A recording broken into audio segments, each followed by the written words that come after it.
सृष्टि बचपन से ही दिखने में सुंदर नहीं थी, लेकिन अमीर बाप की बेटी सृष्टि पर उसकी माँ जान छिड़कती।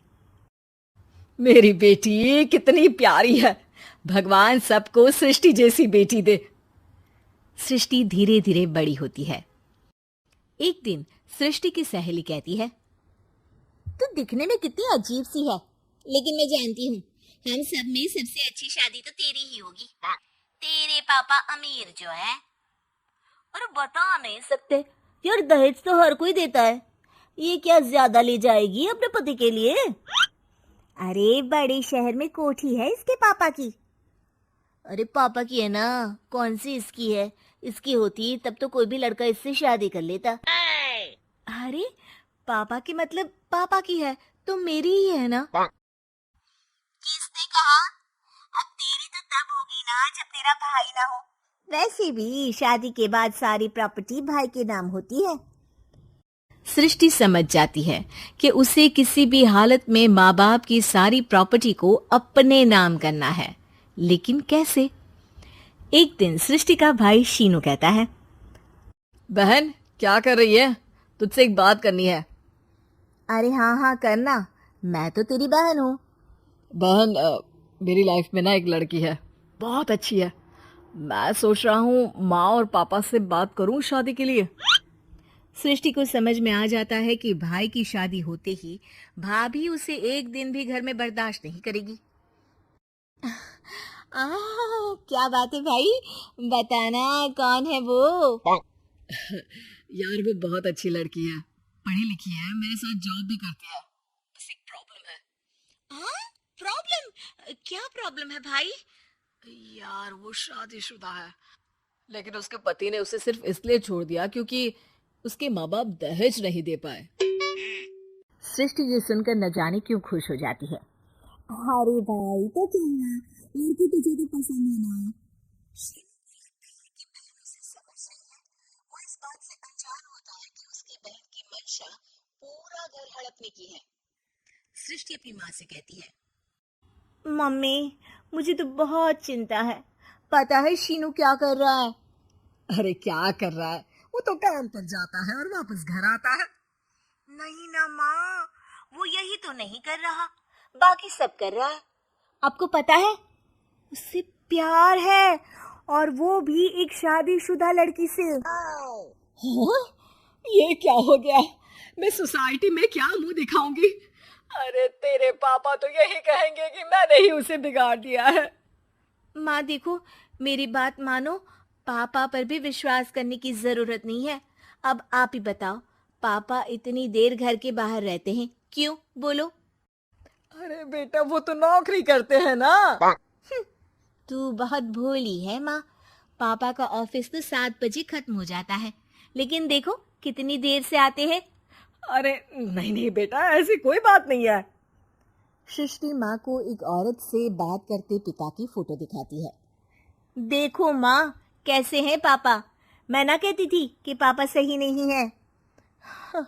मैं तेरे पापा से बात करूंगी, दे फोटो मुझे।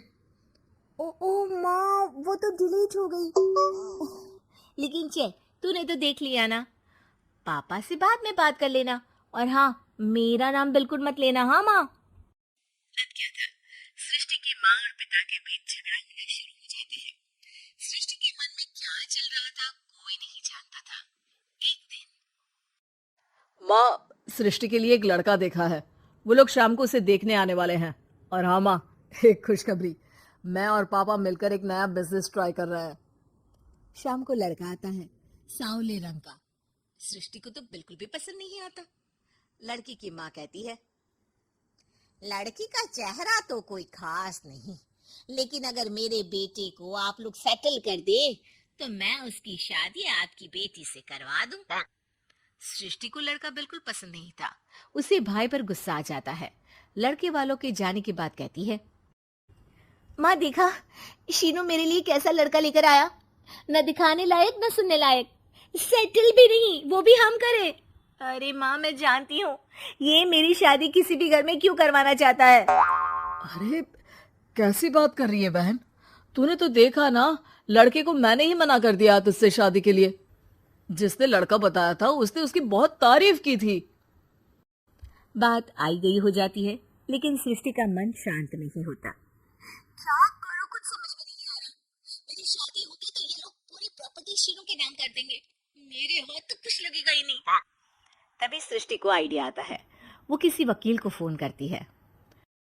जी देखिए, अगर आपके मम्मी पापा का तलाक हो जाता है तो आपके पिता की आधी प्रॉपर्टी आपकी माँ के नाम हो जाएगी, फिर उसे वो किसी को भी दे सकती है। सृष्टि अब माँ को बेटे के खिलाफ भरती है। माँ, शीनू पर नजर रखा करो। वो जिस लड़की के प्यार में है ना, वो शादीशुदा है। यहाँ आएगी, सारा पैसा, रुपया, जमीन, जायदाद सब हड़प लेगी। पापा का भी हाल तुमसे छुपा नहीं है। ऐसा ना हो कि मैं और आप एक दिन सड़क पर भीख मांगे। हे भगवान, मैं तो जीते जी मर जाऊंगी अगर ऐसा हो गया तो। ऐसा हो गया नहीं माँ, ऐसा ही होगा।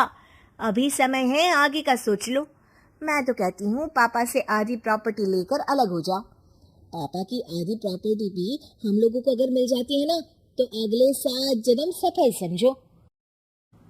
बेचारी माँ बेटी के कहने पर पति से तलाक लेकर अलग हो जाती है। सृष्टि अब पैसों से गाड़ी और अपने दूसरे महंगे शौक पूरे करने लगी। उसके दोस्त भी उसके पैसे इस्तेमाल करते। सृष्टि, कल तुम कहाँ थी? मैं सारा दिन घर पर अकेली थी। तो मैं क्या करूं? मैंने ठेका तो नहीं लिया ना तुम्हें संभालने का। माँ को सृष्टि से ये उम्मीद नहीं थी। वो बैठकर रोने लगती है। वहीं उसका पति यानी कि सृष्टि के पिता आ जाते हैं। मैं जानता था कि तुम्हारा यही हाल होगा, तो आपने मुझे रोका क्यों नहीं? मैं रोकता तो तुम रुकती क्या? सृष्टि के कहने पर तुमने मुझ पर अपने बेटे पर शक किया, लेकिन तुम ये भूल गई कि कैसे हम दोनों ने मिलकर जीवन में इतना सब खड़ा किया। माँ पति के गले लग जाती है। मुझे माफ कर दीजिए, मैंने आपकी कमाई का कोई बात नहीं, तुम साथ हो तो मैं ऐसी 7 प्रॉपर्टी खड़ी कर दूंगा। तभी वहां सृष्टि आ जाती है रोते हुए। माँ, मयंक ने मुझे छोड़ दिया। वो बोल रहा था जब तक मेरे पास पैसे थे तब तक ही वो मेरे साथ था। पापा, माँ, मुझे माफ कर दीजिए।